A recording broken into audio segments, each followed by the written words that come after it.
আমি আমার ব্যক্তিগত কথা বলি, আমি যখন 2012 সালে ক্লাস 5-এ পড়ি, তখন আমার একজন শিক্ষক, আমাকে গণিত শিক্ষক, সে আমাকে এত এত পরিমাণে মারধর করে, মানে যেটা কল্পনারও বাইরে। আমি বা আমার ক্লাসমেট বা আমার স্কুলের শিক্ষকরা পর্যন্ত চিন্তা করতে পারে না যে এত পরিমাণে আমাকে এত পরিমাণে মারবে। কিন্তু ওই শাসনের পরে আমি যখন বাড়িতে গেলাম, আমার গায়ে আমার সাদা শার্টের রক্তর বন্যা বয়ে গেছে। কি বলবো, তখন আমার ফ্যামিলির মানুষ যখন দেখে, তখন জিজ্ঞেস করলো এটা কিভাবে হইলো। তখন আমি বলছি যে আমার গণিত শিক্ষক আমাকে মারছে, কি জন্য আমি গণিত পারি নাই।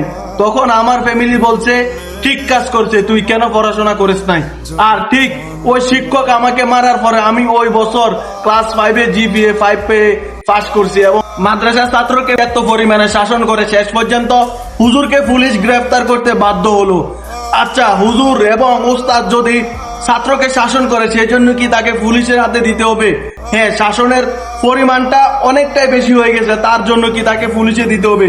শুধুমাত্র বর্তমানে আমরা যে জেনারেশন আছি, আমাদের অভিভাবকেরা চায় যে আমাদের সন্তান বড় বড় অফিসার হবে, কিন্তু যখনই উস্তাদ শিক্ষক যখন ছাত্রদেরকে শাসন করে, তখন আমাদের গায়ে লেগে যায় নির্যাতন করছে।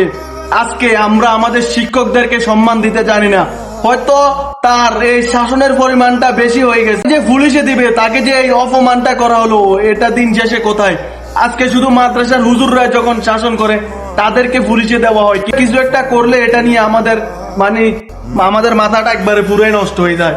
আচ্ছা, আজকে দেখেন, আজকে বর্তমান জেনারেশনে আমরা দেখতে পাইতেছি আমাদের যে ছোট ছোট জেনারেশন আছে, তারা কিন্তু ভালোভাবে পড়াশোনা করতেছে না, এবং আমাদের শিক্ষকরাও ভালোভাবে শাসন করে না। কারণ শাসন করতে গেলে তো ঠিক এরকম অপমানিত হতে হয়। যেখানে শিক্ষকের সম্মান নাই, সেখানে তো আমাদের জাতি কোনোদিনও ভালো পথে আসবে না।